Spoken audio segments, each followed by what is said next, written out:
Слава Україні!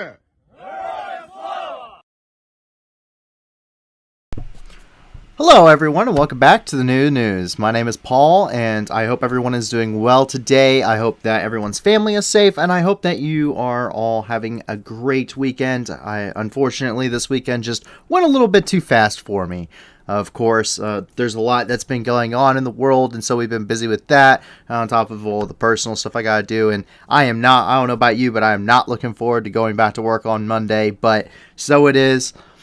But yet here we are, and there's been a lot of developments today, some very interesting stuff in Ukraine, of course, not surprising, but interesting, and that should be noted there. We are the new news, a little bit about us. Every single stream we are going to be having what is going to be a fundraiser, or at least fundraiser links. Once we get monetized, we'll just have them attached to the stream, period. But until we get to that point, unfortunately, we have to put them in the links below. So if you want to go and actually help out Ukraine right now, there's links so you can support the war effort. There's links so that way you can take a look at going and looking at the humanitarian side of things, Doctors Without Borders, the World Central Kitchen, Come Back Alive if you want to support the actual war effort and get stuff to Ukrainian troops fighting off this invasion. But we will be doing that kind of stuff for every single major event in the world. Right now it happens to be Ukraine. However, if there is to say food insecurities in Ethiopia, Somalia, Kenya, or if there were some substantial issues such as a malaria outbreak or something in Vietnam or Thailand, we would be focusing on those as well. There's some stuff that we've been thinking about in Brazil that we might be adding to that list just because of the deforestation and what's going on up in the state of Amazonas that I've looked at before. But each of those have been vetted by us in the team, so we know that that money is going where it needs to, and we can be sure that whenever you donate, that money is going to get to actually helping people more than paying things like the salaries and the administration side of things that people talk about so much with organizations such as the Red Cross or different other organizations, charities. But going forward, we're going to go ahead and dive right into Ukraine. And so we have a little bit of a sad development. There's been a few of these today. The first one is the fact that there's a dog who refuses to leave in Makariv. And Makariv was one of those places occupied by Russian forces. We know that they were there. We know that they were committing atrocities just like they were in this whole northwestern region of Ukraine. And we can see that going on here as well. Apparently, this dog's owner was actually killed by the Russian occupational forces. And so we can see that here, and, well, we're not going to be showing bodies here, of course, with as much as we can, simply because YouTube doesn't like that kind of stuff. But the dog refuses to leave.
So that dog's owner was killed by Russian occupational forces. We know that.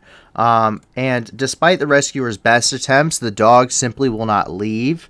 They can't coax it to come in and get it to a humane society or to a new home. It is that loyal. The breed is a Shiba Inu. Very common dog breed in the eastern part of the world.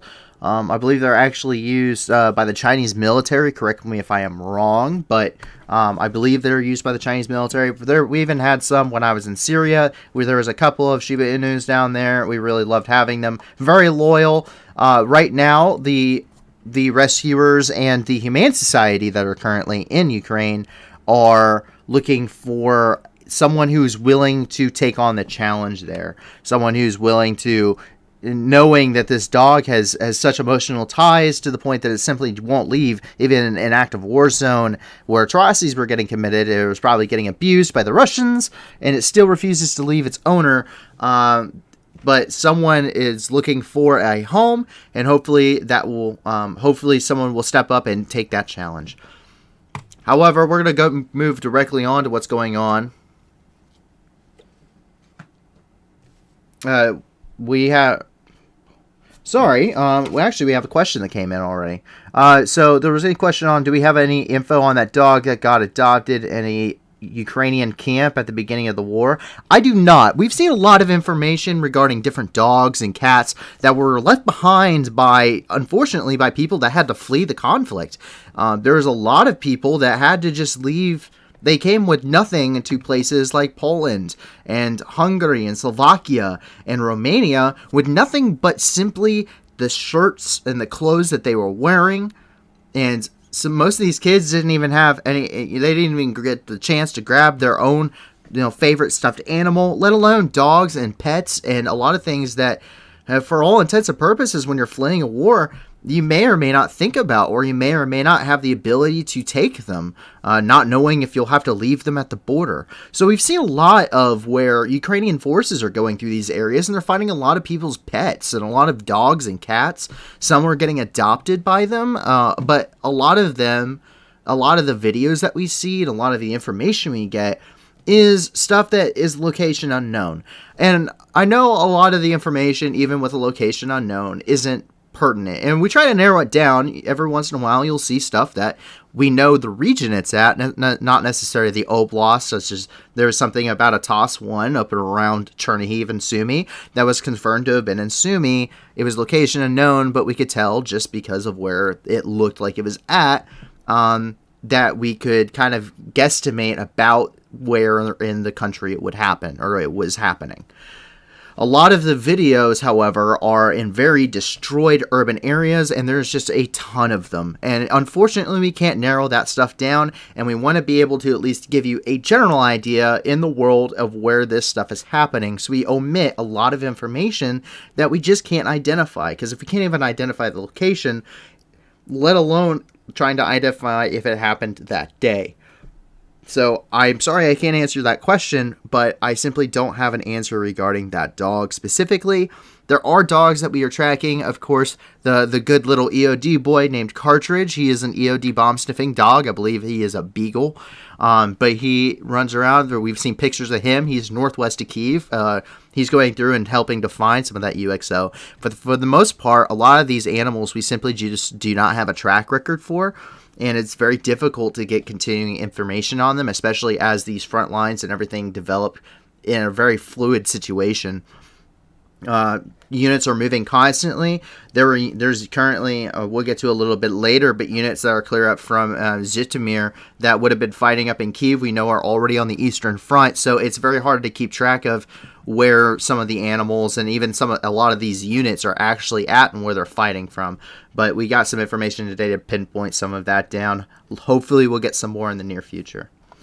But moving on into something a little bit more difficult, this is stuff that we're seeing similar to some of the stuff out of Borodyanka, Irpin, stuff out of Bucha, which has become synonymous with Russian atrocities at this point. And yet another mass grave was found in Buzova. And unfortunately, so far, the grave is on the side of the road, and it consists of about, what they estimate right now is about 50 people. They are removing them from the grave to get them identified. And purportedly, according to the Ukrainians currently in this area and cleaning up the mess there, most if not all of these bodies that have been found were purportedly summarily executed, meaning they were basically killed at very close range by the Russian occupational forces. Once again, this area was under Russian occupation for a significant amount of time. There were some breakthroughs around here as well, a little bit before the withdrawal, but this stuff, there was still a lot of heavy fighting. There wasn't really time to really digest and take in and go through systematically all of the things that were happening in this area. So we know that there's a mass grave. It seems they were killed at close range, at least according to the Ukrainians. And we actually have a video here. A little bit of discretion. There is a little bit of that kind of iffy stuff here. So if you're a little bit queasy, if you're trying to have dinner right now, I do not recommend it. It doesn't show a lot, but it is enough that I want to be pretty upfront about this. So let's go ahead and take a look.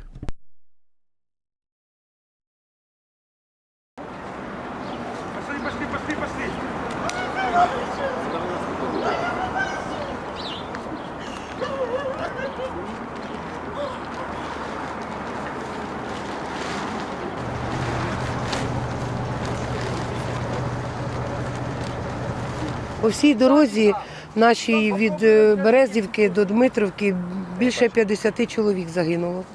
Розстрілювали в упор, стріляли.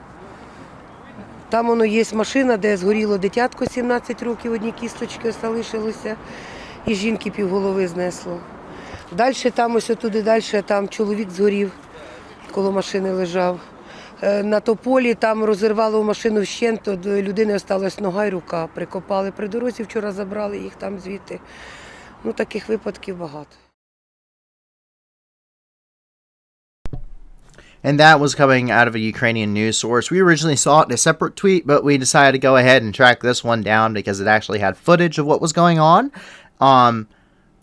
Unfortunately, I know it could probably be difficult to understand this, but as much as it really, as much as it sucks to say this, at least here over with our crew here at TNN, this has become a very new normal, which is unfortunate to think about in the very least. But a lot of this stuff we can't necessarily confirm all the time, which is why you're not seeing it in the news. But a lot of the stuff that we're finding, there is a lot of atrocities that have been committed. There's been a lot of things that have happened that we have footage of. A lot of it we cannot show here, and you may see some of it in the Not Safe for Work channels on our Discord, under the Ukrainian tab there. But there's just so much of this stuff, and a lot of it, like I said, we can't show because YouTube has limitations, of course.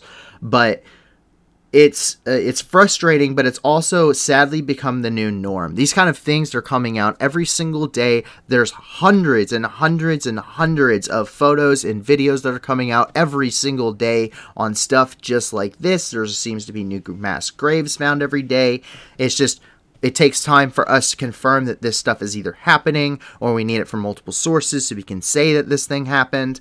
And a lot of these are one-offs, but we're seeing them all the time, and it is just appalling for us. And it is just, it gets depressing after a while. I'm sure it's kind of depressing if you listen and watch us every day to see this kind of stuff. But unfortunately, if we don't talk about these things, if we don't show these things, then that information isn't going to get out to people. And what the world needs is to see that this stuff is happening, so that way it doesn't go quietly into the night and it can't be swept under the rug. So that is why we continue to talk about these things as we can confirm them, and why we will continue to talk about them as more places, as more of the occupational forces withdraw from locations, and as more of this stuff is found throughout the days and weeks and possibly even months ahead. However, in a little bit more interesting news, there has been reports that Orlan 10s, which is one of the Russians' main drones that they use specifically for spotting targets for their artillery, was actually shot down. We know of at least a couple of them at this point that were shot down. Very big news. However, a lot of that we weren't able to identify where. However, in Kyiv today, there is a Ukrainian intelligence officer that is publicly going through an Orlan 10 that has been shot down and just disclosing everything that's on the inside for the world to see. So anybody who's trying to get a one-up on the Russians at this point, which would be every major military power in the world, is thinking about this kind of stuff. And now this information is public knowledge because he literally goes through each of the components. And we actually have the video of that here, coming right out of Kyiv, of that intelligence officer going through the Orlan 10 and disclosing all of its components right then and there for the world to see. So let's go ahead and take a watch and see what kind of interesting stuff he's coming up with there. Які якимось чином впали на нашу землю, були нами трепановані, і ми навіть хотіли відправити цю космічну технологію західним партнерам, відправили пару фотографій, вони сказали, бляха, це не може виглядати як щось сучасне, ви нас, мабуть, найобуєте, розбирайтесь з цим самі. Чим ми і займаємось. І зараз ми побачимо деякі суперсучасні технічні рішення, побачимо скрепи духовні, близькі кожному росіянину, які застосовуються в БПЛА «Орлан». Ну і, можливо, піддивимось деякі технічні рішення, які ми можемо використовувати в цих кружках шкільних по створенню всяких аеропланів. І так, оце блок зйомки камер, яким фактично «Орлан» і фіксує позиції наших військ. Made in Russia типу, але насправді це тупо фотоапарат Canon, який на велкро приліплений сюди в «Орлан». Його можна вийняти і ще використовувати, наприклад, для журналістики військової чи щось таке. Він цілий, неушкоджений. Бачите, клеєм вони заклеїли цю крутилку, аби раптом в польоті фотоапарат не вимкнувся. Таке, мабуть, в них теж буває. Зафіксували зум і так далі і полетіли. Тут ще є модулі тепловізійні. Багато тут ще цікавих моментів, на які я не хочу зараз витрачати час, і перейдемо до самого головного, до тих самих духовних скреп, без яких не може існувати жодна російська сучасна технологія. Без бутилки або пляшки по-нашому. Це серйозно, це не фейк. Отут написано топливо, зажигання, а отут ви бачите просто кришечку від пластикової пляшки, яку відрізали з якоїсь бутилочки, я так розумію. Може, з-під мінеральної води, вклепали сюди в корпус і використовується все це, як бачите, десь ось так. Коротше, без бутилки Росія не Росія. And basically the gist of that is poor manufacturing. It's not high-tech stuff. It basically uses a plastic bottle cap to where you put in the fuel, and then they're using Canon cameras. They're just using stuff that they could go down to their local, shop, their local Radio Shack, if that company was still around, and they could just buy this stuff and throw it in their military equipment, and they're calling it good. So the Orlan 10, which has been considered, one of the more modern aspects of the Russian military, is really just an RC. It's really just an RC plane with that someone stuck a bottle cap in there to make sure the fuel stays in and threw a Canon camera in the side of it. Not anything crazy. No crazy optical technology. It's just your average everyday stuff that you and I could go out and buy at the store. And so that's one of the things that we're seeing is this modern Russian military force that has been talked about for weeks now, over a month at this point, is the fact that for all of the hype, for everything that was said about how the Russian military was one of the most powerful and modern militaries in the world, at this point, it seems to have all been nothing but a ruse. The Russian military simply isn't that modernized. Their T-14 Armata, which is their newest tank, isn't even in full-scale production. They can't even build it because there are too many manufacturing errors with it that makes the system unreliable as a total, and they're just way too expensive for Russia to even afford. They're pulling out old tanks, T-64s that we were seeing, which is even older than their T-72s, which have to go through a major modernization upgrade process that doesn't even still bring it close to combat capabilities of even the T-90, which we've also seen frequently destroyed during the invasion. So most of them aren't fielding optics in their weapons. we've seen helmets from the 50s and 60s that just have the modern coverings on them. They're not even the modern Kevlar ballistic resistant helmets. They're old steel pots from the Cold War remnants. And we're seeing that on Russian forces as they run out of supplies. Their logistics forces are completely destroyed. They're one of the only countries in the world that majorly supply all of their equipment via rail. And they're using some equipment. We've even seen things such as Vickers machine guns that have showed up in this war. Some crazy stuff that absolutely blows my mind. And this is just one more nail in the coffin to show that whatever modern military force that we thought was going to be facing Ukraine really turned out to be nothing more than cardboard tanks. It seems it was almost like cardboard tanks. It was. For years has been talked about that Russia was a superpower, and now things seem so bad that I've even heard people questioning if the Russian nuclear arsenal is even functional at all. Just because of the monetary necessity, how much of a drain that is on the military's economy. I mean, at this point, they can't even get their basic ground forces working. How do they maintain a nuclear arsenal in a working condition? So we don't know. We're not going to have the answers to that, but we're going to go ahead and move on there. Just keep that in mind as this war continues and goes forward. The limitations of the Russian military and what was projected and what is actually being seen now. Down in Kharkiv today, there was even more shelling, and this is part of some larger offensive operations that are currently ongoing in the Donbass, in the eastern and southern fronts. Russia has shifted its military forces from the north of Kyiv, northwest and northeast here of Kyiv, and have shifted them down towards Kharkiv and further south, trying to maintain this foothold and basically cut a chunk of the country out just a little bit. They already did that with Donetsk and Luhansk. Now they're trying to drive the nail in the coffin home.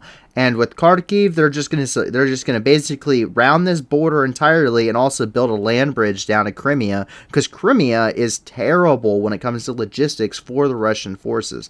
They cannot maintain good logistical supply lines because they have to go all the way around and back down into Crimea just to move up. So it's already an issue for them. So securing this land bridge is a major objective, and it seems that they are going to throw everything they got into making this happen. They want this dream to become a reality, and I just don't think it's going to happen. We'll talk about that a little bit later here. But in Kharkiv today, we see some of the repercussions of that. And part of that is we saw shelling yesterday. That shelling tonight has continued. Right now, we're coming up on early morning in Ukraine. And last night, or this past night, Ukraine has seen some heavy shelling in and around the city of Kharkiv. So let's go ahead and take a look.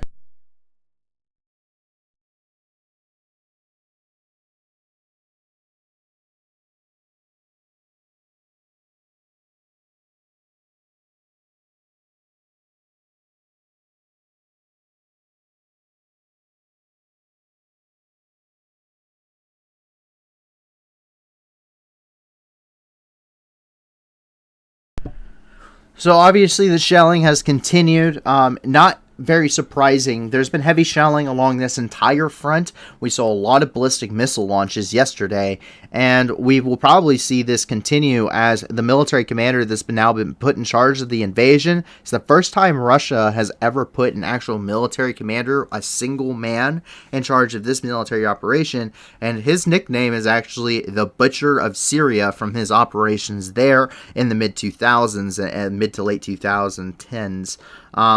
Where there was significant amount of civilian losses of life in Syria, and now we're expecting the command and control structure of the Russian military to improve to a degree. I wouldn't say entirely. There's always going to be some kind of issues. At this point, it's a little late in the game to make this decision, but we should see some improvement on the Russian side of some command and control structures, and also some coordination of fires, which is going to make a complete difference on the ground at a tactical level. Strategically, I cannot talk a whole lot on that level, simply because I do not have enough background at that stage to talk about it intelligently. But tactically speaking, there should be some differences that are going to swing some things probably in the Russian favor, at least as the offensives grow. And part of that we think is going to be a more of a war of terror. And this is something that has been brought up before. It's been brought up by other news agencies in the world. And we believe actually the first act of his command since he was put in charge of the operation was actually that ballistic missile strike in Kramatorsk. We saw a significant number of launches yesterday of ballistic missiles, theater ballistic missiles. And here today we see even more shelling than has been reported throughout the last week. So some pretty significant stuff going on here.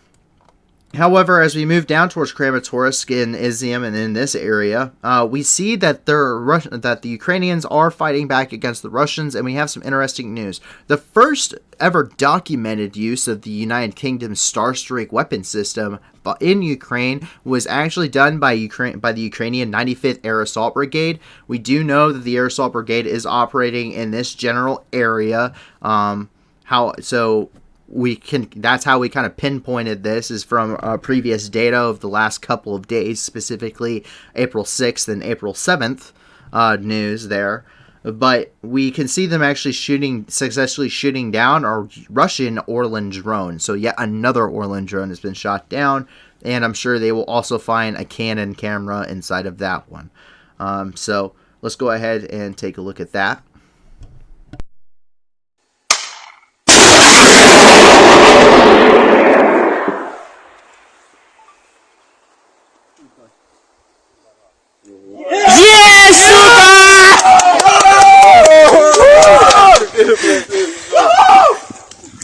Yes! Obviously, they're very happy about the fact that they hit that drone. Russia uses those drones as spotting for their artillery. So as they remove those assets from the battlefield, it's going to make their artillery less accurate, and it means that they're going to be going to have a better chance of really spreading out where that artillery is going to be able to fire, and they're going to have to rely less on precision strikes on known targets and have to start guessing as to where Ukrainian forces are at, and having to do more of a saturation strike area. As we saw earlier in the war, when the frustration really hit the Russians, they started just saturating areas with artillery, such as using the BM-21 Katyushas, those Katyusha launchers in mass on targets. However, that's not the only good news for Ukraine. Today, near Novodar in Luhansk, Ukraine has hit a Russian ammunition depot. We actually got a video of that today. They destroyed this ammunition depot, which Russia's already having logistical issues, and that's going to cause an even larger kink in their issues, because they can't even now. Those vehicles are going to have to travel further. They're going to have to mark a lot of this stuff as lots, and now it's going to take even longer to resupply their troops that are going into combat in these areas, in this highly contested area of Ukraine. Really, up until this point in the war, there has not been a lot of action in the Donbass, simply because Ukrainian forces and separatist forces have been fighting in what is essentially trench warfare for since at least 2014, when the whole situation in Ukraine really started. And that whole area between those is basically like a World War I no man's land. It is filled with mines, and so it takes forever for offensives to really do anything in this whole region. So up until now, we haven't seen a lot. We saw a bunch here in the south. We saw some north towards Kharkiv, but Donetsk and Luhansk, the Donbass as a whole, it was really quiet until now. And I think this is because Russia needs to secure these holdings and maintain these holdings in the east, because they need to have some kind of victory. They aren't going to be able to take all of Ukraine. They know that now, and so now they have to focus their pressure somewhere, because the four axes of advance have failed. They need to now cut that down, and they already have backing from separatist forces in Donetsk and Luhansk, and they already have some kind of infrastructure in those areas to support a larger occupational force. So it's going to cause major issues. Russia's already having logistics issues, and now this is just going to be another nail in that coffin.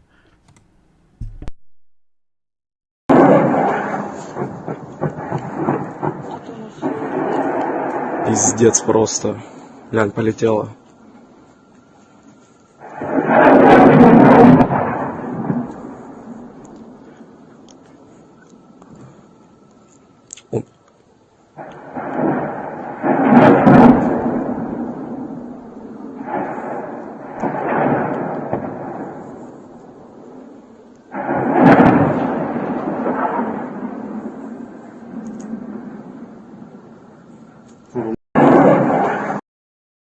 So as you can see, there's been a lot of ammo that's cooking off from this thing. That is extremely dangerous, and I really hope everyone that lived in vicinity of that is okay. Though I doubt that anyone probably is at this point living in vicinity of that ammunition depot. But I hope that everyone around that is okay. It is highly dangerous, and ammo is cooking off like that, and it's very unpredictable as to where that's going to go.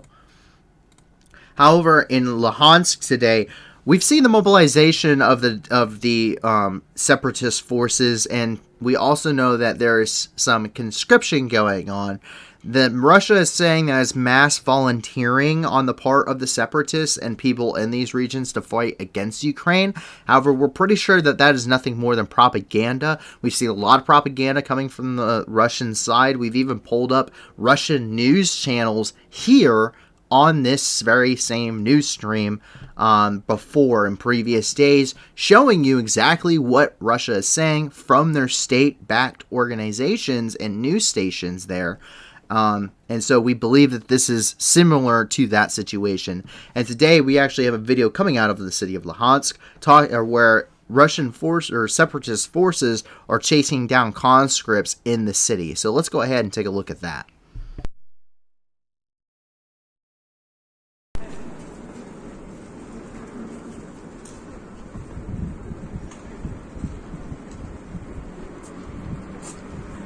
Видишь, бегут за пацаном.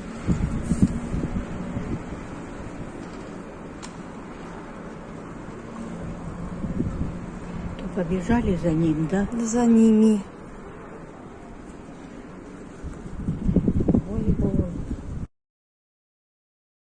Take a look at that again. I can show you who they're chasing down. That guy right there does not want to fight in this war. He is running for his life right now.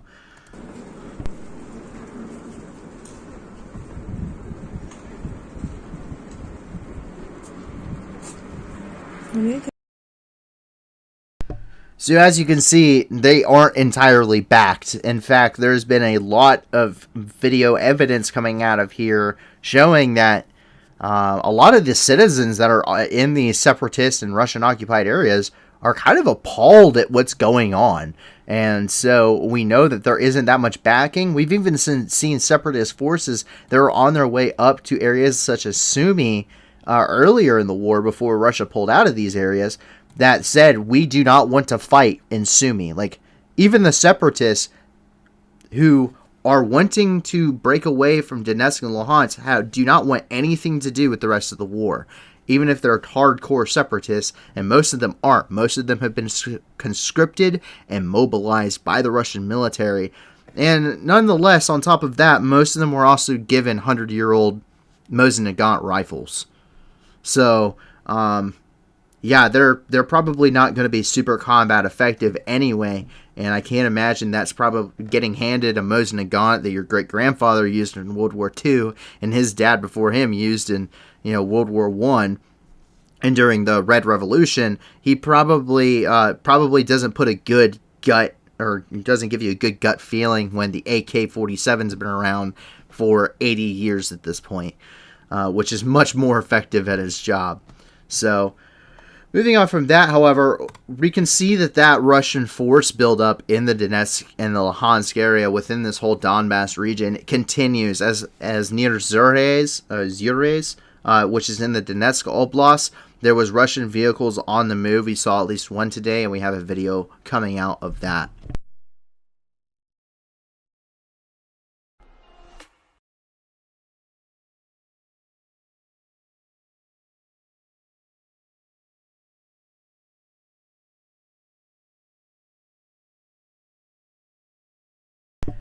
Not a very long video, but just enough to show you what's going on. And that's a lot of what we see in this region. They're occupied. They know that probably filming a lot of this stuff is putting themselves in danger. And so a lot of the stuff that we get from these regions are very short snippets. Very limited in scope, very short snippets. Jets flying over, helicopters going over their house, a vehicle going down a road, a convoy going through. Not a lot at all, but just enough to really give you an idea and a very small scale of what's going on in the region. And it's been a great help to us and to other news people reporting this news to give an idea of what kind of equipment is being poured into this region and is being used in the fighting. Similar things coming out of Belarus as well. That's how we could identify that Russia was lying when they said that they didn't have Tochka-U systems, because 9 and 10 days prior to the attacks in Kramatorsk using a Tochka-U, there were videos out of Belarus, which is a dictatorship. He jokes about being a dictator. Lukashenko does. But we saw videos out of Belarus of Tochka-U systems with the invasion markings coming in on Russian trains coming out of Russia and being prepped for the invasion. However, going back into this, we can see what is likely probably one of those missile strike locations. We know Donetsk was hit, but we also now have some news that we don't have any videos or photos of this, but this allegedly occurred according to Ilya Ponomarenko, who is a independent reporter with the Kiev Independent, and he is stating in a tweet today that Dnipro's airport was actually destroyed in a missile strike. This probably comes as a result of yesterday's wide-scale attacks. And so there it is, folks. Straight from somebody in Ukraine, straight from one of their reporters telling us what's going on. Ilya Ponomarenko has been a very big help. He posts very consistently, and he goes to the front lines and actually reports stuff. And he is a great source of information for stuff that's coming from the Ukrainian side. I do not doubt that Dnipro's airport was probably a major target, as it could be used for aircraft. Ukrainian Air Force, whether that's their helicopter fleet, which we saw them hit up here in Belgorod, and also their jets, because we know that the air over Ukraine is still considered contested. Russia still hasn't secured air superiority 46 days into the war. That's not the only interesting news, however. There is a genuine, quote-unquote, pro-Russian rally currently going on inside of Novokakhovka, which is one of the major bridgeheadings here along the Dnipro River. And it's one of two bridges still left intact across the very deep and rapidly running Dnipro River. It's actually almost impossible to put a pontoon bridge across this thing. But the only other one is at Kherson itself, and then also here at Novokakhovka, and Ukrainian forces are quickly closing the gap to these. Both of them we know are prepped to blow, so that as soon as Russian forces can come across those bridges in retreat, they are prepping to retreat from Kherson, they're prepping to retreat from this area, and they are continually getting squeezed into what's essentially almost, and if those bridges were to blow, it means that they're just going to have to be back here in the south and really be that connecting point in Crimea, which isn't optimal. But they have prepared for it. And however, what makes this genuine, quote unquote, is the fact that every single person at this rally is a military-aged male. That is what is interesting.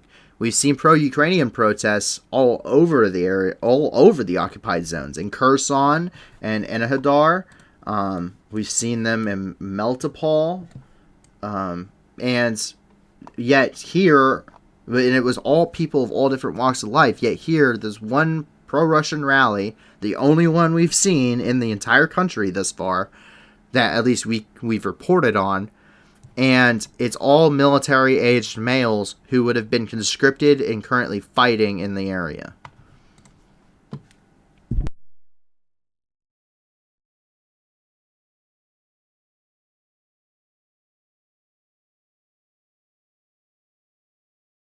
Also, there's not a lot of them. There's thousands, hundreds and thousands of people that will actually turn up at the Ukrainian rallies, but there's a few dozen pro Ukraine or pro Russian ralliers. All of them, once again, military aged males, and it honestly seems like Russian forces staged this. It seems like that. Now, it could be true. It could be that they did this, but I don't believe it is. We've also seen them stage videos where they were giving humanitarian supplies in some of their occupied areas as well. That there were videos of from essentially backstage, quote unquote, where actual Ukrainians were there and they were getting into it with these guys who were setting up this and staging this whole humanitarian, quote unquote, mission in some of the occupied areas. So similar, I wonder if this might be a similar situation. We cannot confirm if it is Russian forces actually staging this or if this is actual Ukrainians that want to be part of Russia. But that happened today, and something does seem very off about it in itself. So take that for what it's worth. Take that for what it's visually seeing. The rest is all opinions until someone can confirm it. And to finish off, inside of the country of Ukraine today, there were explosions reported in Mykolaiv. Now, Mykolaiv hasn't had any action happening, really, that we've been able to report or confirm since the administration's building in the oblast was actually hit. And that left many people dead and wounded. However, today we can see that there's even more blasts coming from the city.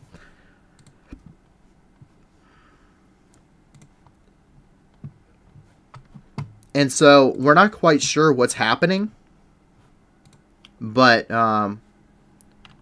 we don't have any casualty reports or anything. But this is what we got, and we got a video here.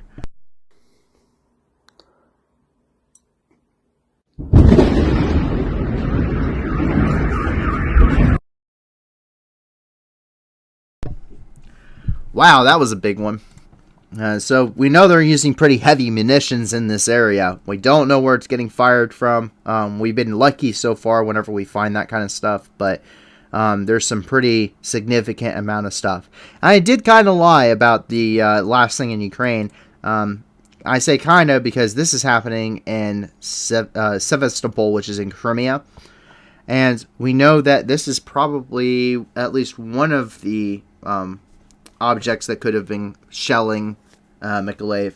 And this is that the Russian guided missile cruiser named Moskva was actually spotted off of Sevastopol today. We have a picture of that. Or a video, rather.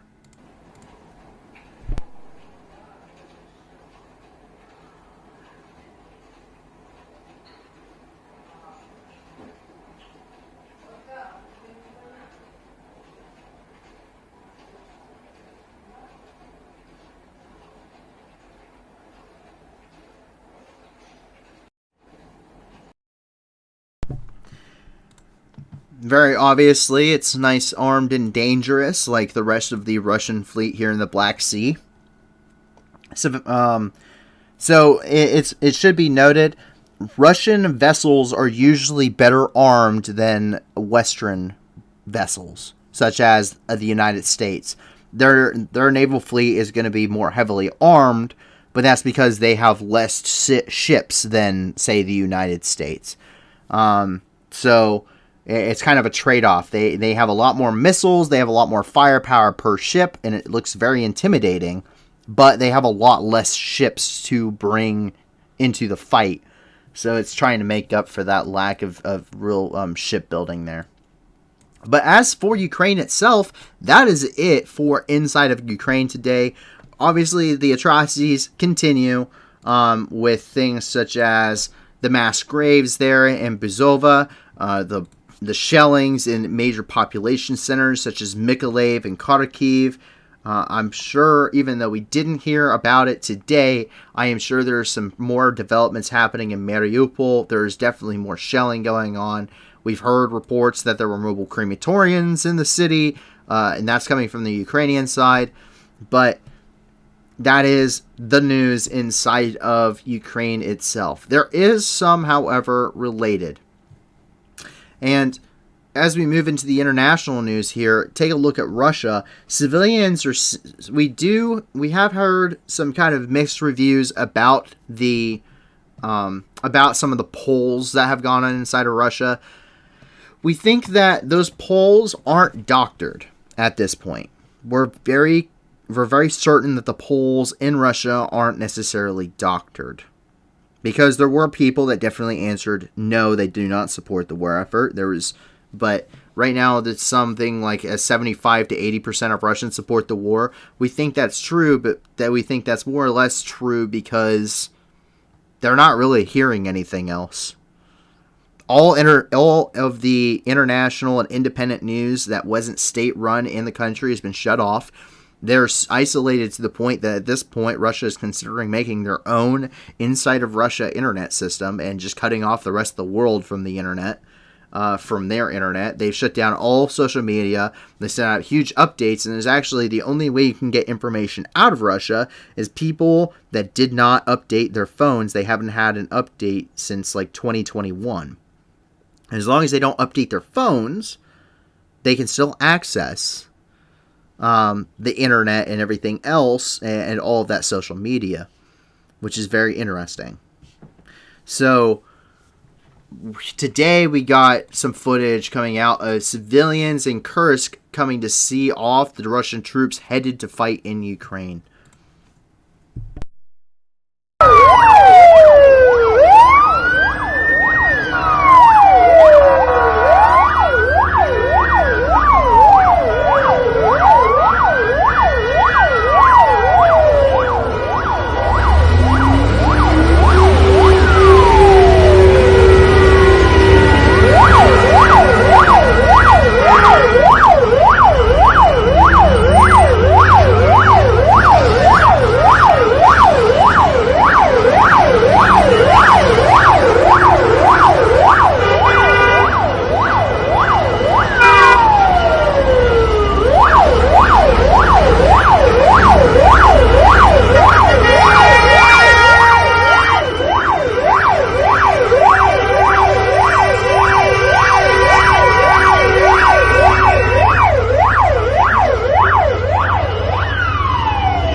So I want to point out a couple things here. See if I can catch him. So first off, this guy. That's the Triple CP, also known as... This guy's wearing a jacket fully backing the fact that he's okay if we become the Soviet Union again. That's the initials for the Soviet Union. Besides the USSR. And then also... yeah, the little kid in the military uniform, that's kind of cute. I've seen a lot of things where children in Russia have been they're doing the whole like painting Z's and all this kind of stuff.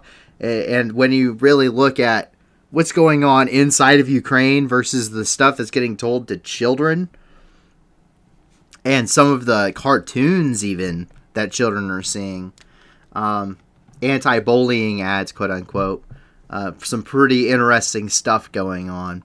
It's kind of sickening if you're an outside viewer, but to at least be in this kid's defense, and the children in Russia and the Russian people in general, they aren't hearing anything else. They aren't. The stuff going on in Ukraine, I think it needs to be importantly said, is not the fault of the Russian people themselves. It is a fault of what's going on. It's the fault of military commanders and the politicians, the Duma, who is in the pocket of Putin himself, because he really doesn't need them to draft laws. He just might as well sign them all as decrees at this point. It's a lot of... but it's not the Russian people's fault they're not. It's not the fact that these people are stupid. If they had learned, if they could see what's actually happening, I'm sure a lot of them would be appalled. But the Russian government has made sure that that's not going to happen, and all they have is state-run media sources now. Anything that was in protest prior to this was quickly snuffed out. And if you look in Moscow alone, the number of riot police in Moscow right now is ridiculous. It far outnumbers any protest rally that could ever take place in the capital. So, I do believe that the poll numbers are correct out of Russia. However, I think they're skewed on a large scale simply because there isn't the opportunity for anything other than supporting the war.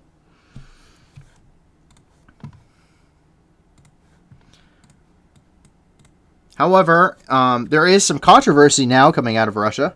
Of course, the Russian Space Agency, also known as Roscosmos, which is who sends up their rockets to the International Space Station and this, that, and the other.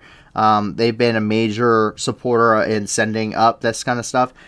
Some images have come out of Ukraine that show that French and German components that were originally sent to the Russian Space Agency have found their way into things like the Caliber ballistic missile. So instead of being used for their intended purpose and what they were sent to be used for, which is in the space program, they have found their way into weapons, ballistic missiles, things that, such as the ones that were used here in Kramatorsk and other places across Ukraine that has caused a significant amount of civilian casualties. And we actually have some photos here. Like, that kind of stuff has stuff that was sent to the space agency. And this comes as Russia is currently calling on the world to no, don't shut down our space program. It's for, you don't sanction the space program because that's, how else are we going to get astronauts into space internationally? And they put on a good face. They even brought an American back down with them when they left the International Space Station on their last flight. An American was actually on board in the capsule, and nothing happened to him. He got brought back home, but there's been talks of sanctioning the Russian Space Agency, and now that this has come out, I don't see why they wouldn't, because you can't say we're going to use this stuff for space and then put it in weapons and use it to kill people. That's just not how that works. And so now they're probably going to be sanctioned. I can't see a way that they don't get sanctioned if it's been found, components found in their ballistic missiles that have been shot down across Ukraine. And up in Poland here, the Abrams tanks have arrived in Poland. Their first shipment of about 20 Abrams tanks, the newest version, the M1A2 SEP V3, which is the latest variant of the Abrams. Very nice tank, has some pretty sweet upgrades on it. Has 20 of them were seen being brought in, and we actually have the video of this here. And this comes as they signed what I believe is a $4.7 billion contract in US dollars. $4.7 billion contract with the United States to receive 250 of these M1A2 Abrams SEP V3s as a replacement for the 100 T-72s that they gave to Ukraine. And so we actually have a video of those coming into the country here.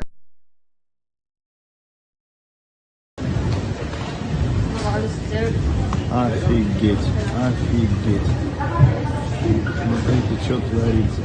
Куда едем, куда мы ходим. Охуеть. Один танк стоит 18 миллионов евро. Пидоры, блядь, да? Смотри, что делают. Охуеть, блядь.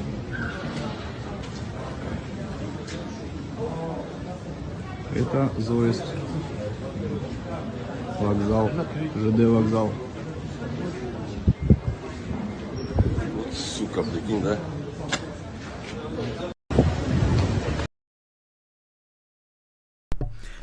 The Abrams tank is very cool. It's probably one of the cooler weapon systems in the U.S. arsenal.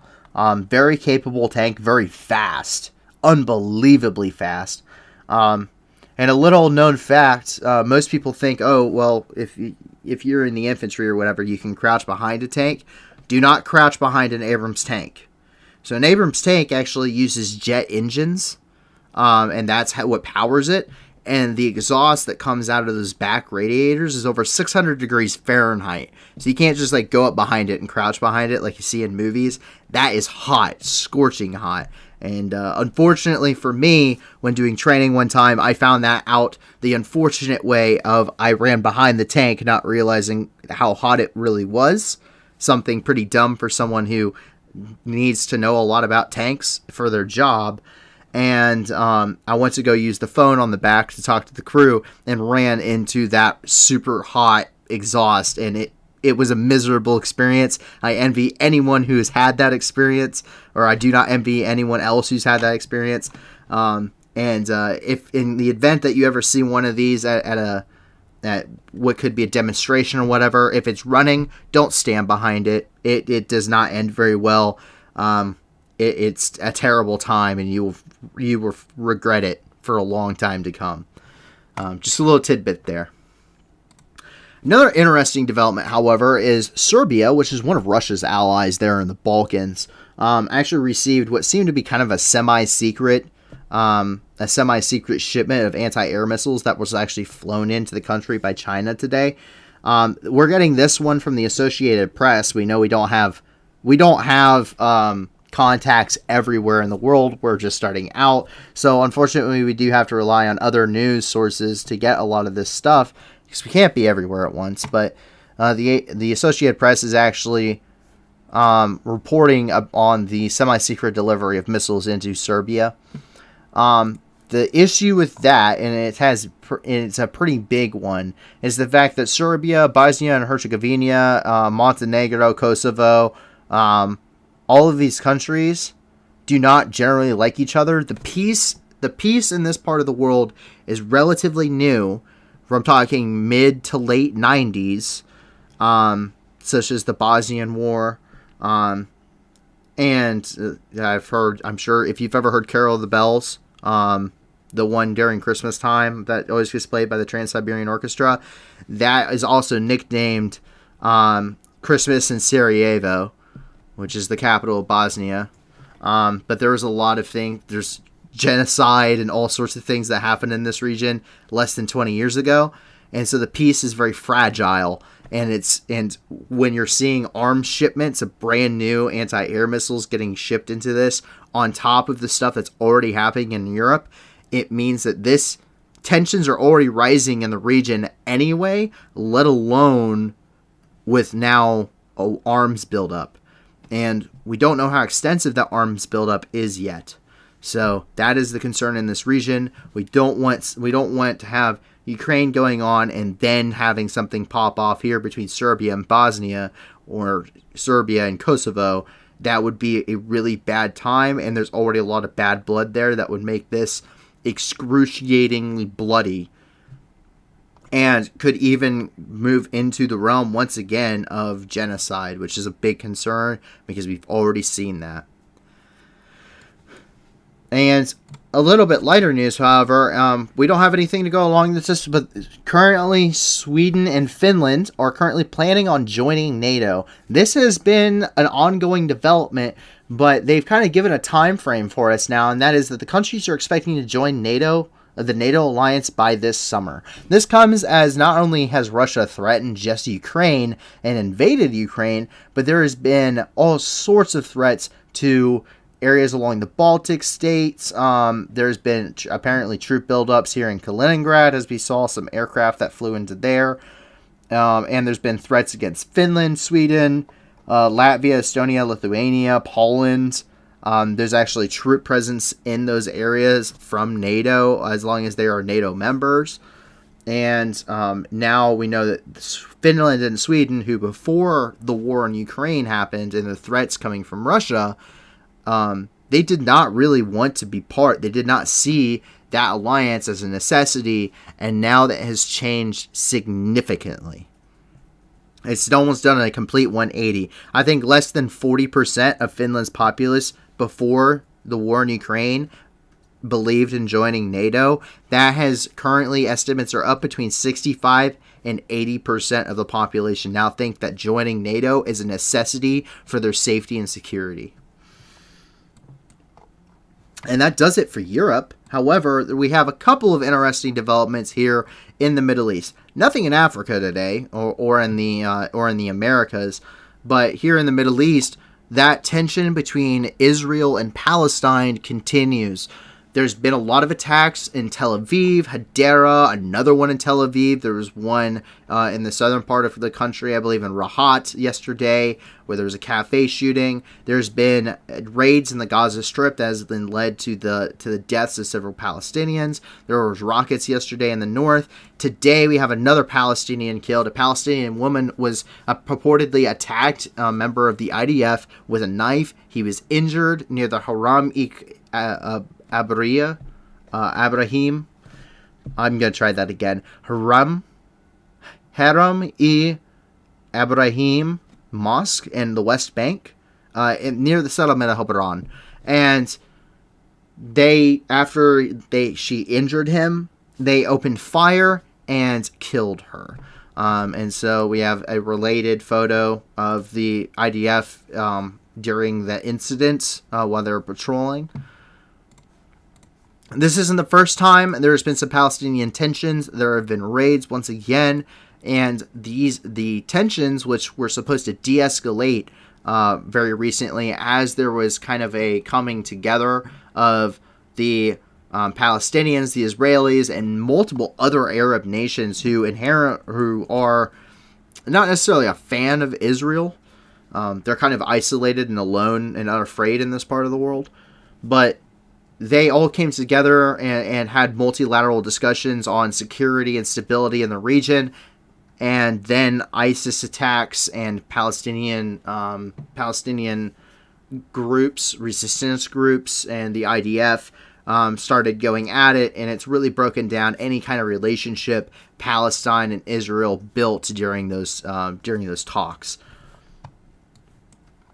And in Iraq today, there's a little bit of confusion with these reports. We've heard that a settlement was attacked. We've also heard that barracks were attacked. At this time, we were hearing that it was the barracks in Rashad, Iraq, which were attacked. But either way, 3 Iraqi servicemen and 4 were killed, and another 4 were wounded after they were attacked by Islamic State militants near the city of Rashad, Iraq. They used automatic weapons and RPGs both during this attack. We don't know a whole lot of details on this. There's a lot of conflicting reports. However, this is purportedly part of the aftermath of that attack. Obviously, you can see some. There was a gun battle here. I don't see where the RPGs were coming in, but I'm sure they probably hit nearby is probably what occurred. But once again, there is some conflicting stuff. At the time of when we were putting this part together, we were hearing that the barracks had been attacked, but it is not currently very clear. So I'm actually going to go ahead and on stream adjust this.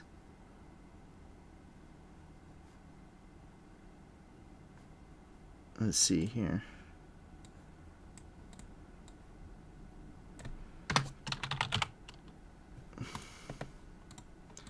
So that way it just says that they attacked them near Rashad, Iraq, and not their barracks.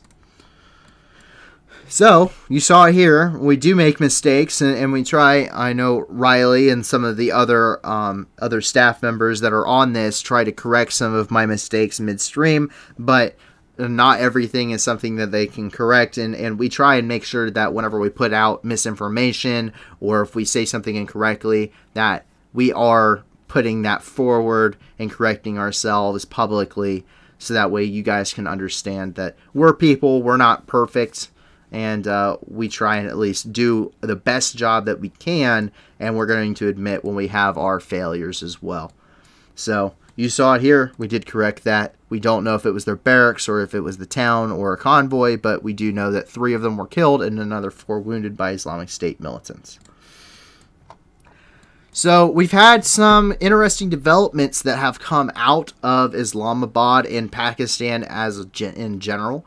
We're going to start with one not related to the big topic, which is that Pakistani Taliban fighters were actually killed near the city of Banu, which is up there near the tribal regions and up towards in this kind of area over by like Jalalabad and the Afghan border.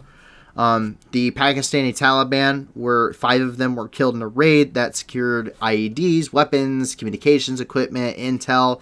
So purportedly that these specific militants were responsible for multiple attacks that had killed and injured several Pakistani military members. So pretty interesting news. The Pakistani Taliban is different than the Taliban in Afghanistan. They aren't necessarily affiliated. In fact, there's been some big differences between them in ideologies. I can't speak a lot of intelligence. I can't speak very intelligently about it because I'm not an expert in what the Taliban's ideologies are. We just know that there are splits in them, and that they are not welcome in Pakistan. But moving on to the big news today, and that is that about Imran Khan. Imran Khan, for those that don't know, was the prime minister of Pakistan, and he had a lot of speeches as the Pakistani parliament was planning on voting going for a no confidence vote in him. He gave a lot of big speeches to large crowds saying that it was domestic intervention in the opposition parties against him, that the United States and other Western allies were interfering in domestic policy. He even called for the parliament to be dissolved by the president of Pakistan. The military did not intervene, despite being a very big political power in Pakistan. But we heard that the vote of no confidence did go through. It did go ahead. They were not dissolved.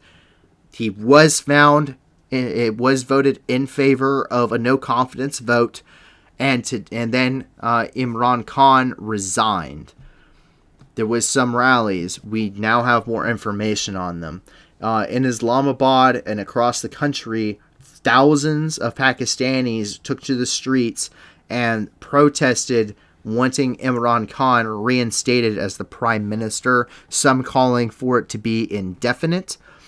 Some, and a lot of them, also had anti-American and anti-Western rhetoric.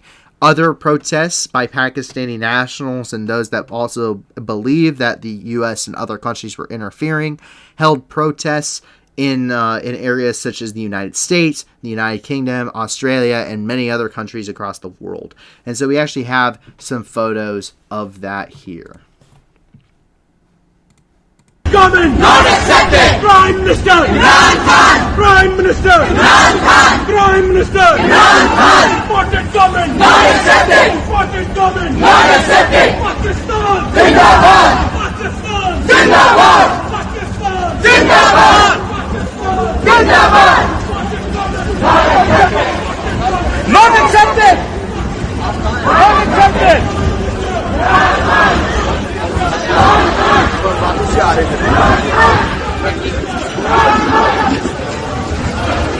Yeah, I'll take care of him. You go, Baba. So obviously, those people are very upset, to say the least, regarding the situation going on there, and across the world. As we move a little bit further east here, as we move a little bit further east, we can see that two pro-Pakistani militants were killed in Srinagar, which is up towards the Kashmir area in Pakistan and India. Not quite there, however. And these two pro-Pakistani militants were killed after they fired on local law enforcement, and then security forces went through and ended up taking care of them and dispatching them quickly. Other than them, we do not know if there were any of the law enforcement that were killed. the situation in the Kashmir and the Jammu is pretty tense. They're both claimed by both India and Pakistan and Indian relations are not very good in general speaking.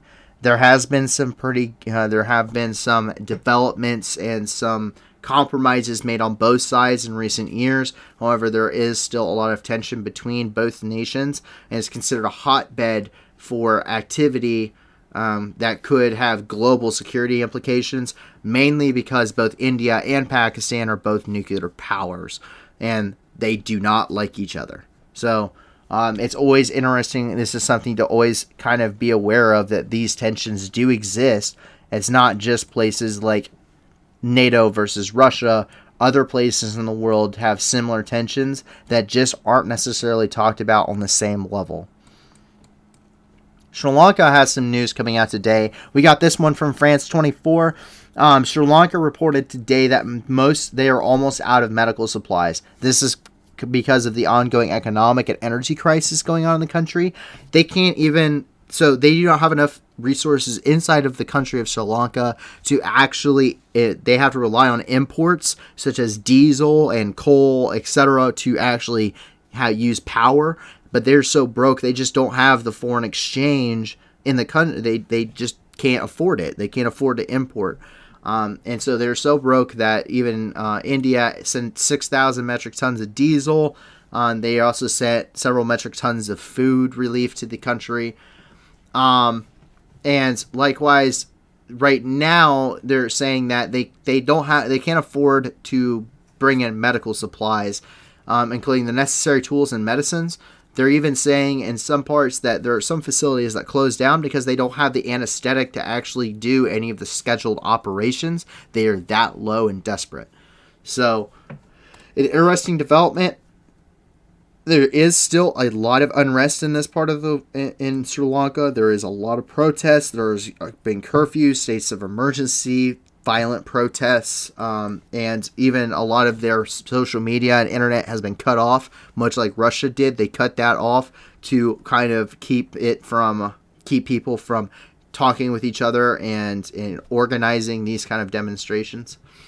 So interesting to get finally another piece of development out of Sri Lanka. Unfortunately, the situation there is not looking any better. It only seems to be getting worse.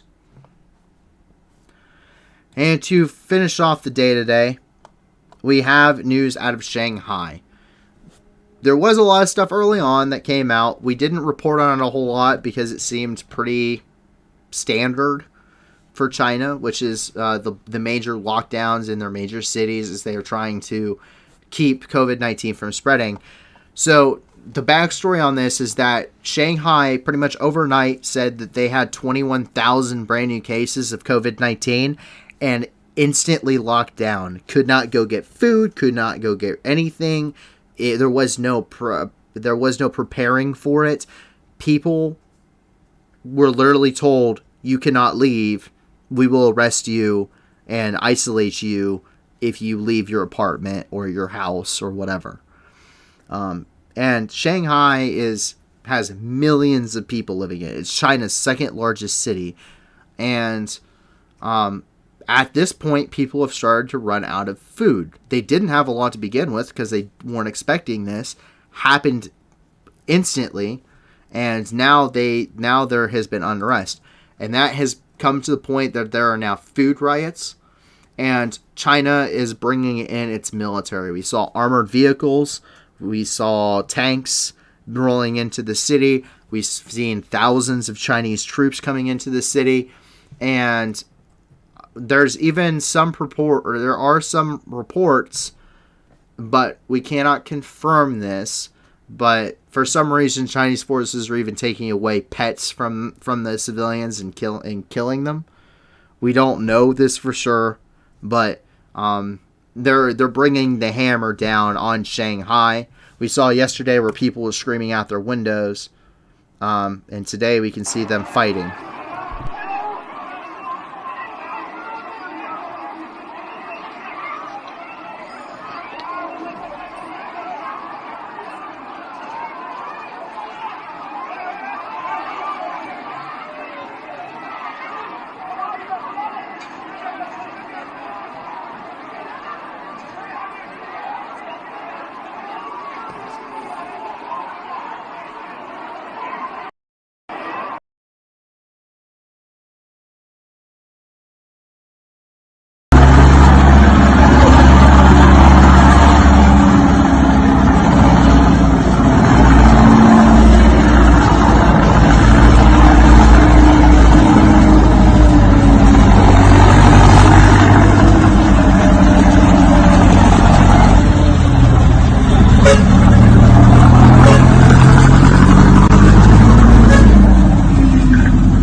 So obviously they're planning something big. Not quite sure what is going on there. We're not quite sure the details. There has not been a lot of information coming out of Shanghai other than the basics as to what's happening and why. However, China has not been very forthcoming about that information, and I think as more information does get leaked out, such as people screaming out their windows for help because they've run out of food after 11 days of with no preparation, they probably are going to be putting an even tighter lid on what's going on. And they aren't going to want to tell the world kind of what's happening in that area. So we'll be watching that a little bit closer as these kind of developments change and as this fluid situation develops more over time. But so far, it seems like it seems at least like much like Hong Kong, there may be some there are going to be what seems to be some pretty clear clashes between the government forces of China and the civilians living there. So we'll have to see how that develops. Unfortunately, today, we could not find anything good or interesting in the world. There has been nothing but what seems to be a lot of bad news other than Sweden and Finland joining NATO. Really? There's been a lot of bad news. And unfortunately, not every day does a major medical development or scientific development or something cool happen in space that we see. And so, unfortunately, I can't leave you on a good note. Except for this. And I can leave you on a good note with the fact that every single stream that we do and every single time we air, there's going to be donations attached to it. Not a single time will you ever see super chats. We're never going to be doing that. We are always going to have some kind of a fundraiser or donation links for you to go to. We're going to be the news that gives back. We're going to be a continued force for good.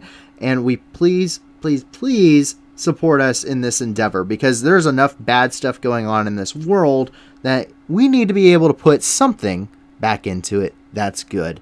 So if you're here to watch things that you care about and you're here to get news that you care about and you're not quite sure how to help people or if you just want to help people in the world, check out the donation links in the description and come back and like and subscribe us because that's going to help us get monetized to where we can do fundraisers on every single stream and we can pump money into these charities and fundraisers and foundations for people in the world who need it the most. So if you can't give a lot, give a little. Everything helps. Like and subscribe, of course, because it's going to help us get to that goal. And keep coming back and keep watching if you like the content. We work very hard to put out good content. We're not trying to spread rumors here. And so we want to make sure that you get as unbiased of a view as possible. And if we do have a bias, we're at least going to plainly say that, which a lot of places, unfortunately, just don't. So go ahead. If you want to join our community, we do have a Discord. You can find that link in the description as well. I made sure it was updated today just in case there was any issues previously. And you can come join us. We have chats for different regions of the world, discussion threads, media threads, even stuff that's for not safe for work. Those are 18 plus, and those are in different sections. So you can check out some of the stuff that we can't necessarily show here on stream because YouTube does have its rules, and we got to abide by those. But other than that, I hope you guys have a wonderful rest of your night. I hope that you have a great rest of your stream. I hope you have a great start to your Monday, I should say, because I know Mondays are always just killer for everyone, including myself, and I hope you have a wonderful, wonderful evening. I hope you stay safe. I hope that your family and friends stay safe, and hopefully we will see you again tomorrow. So I will talk to you guys later. Have a wonderful night. Bye.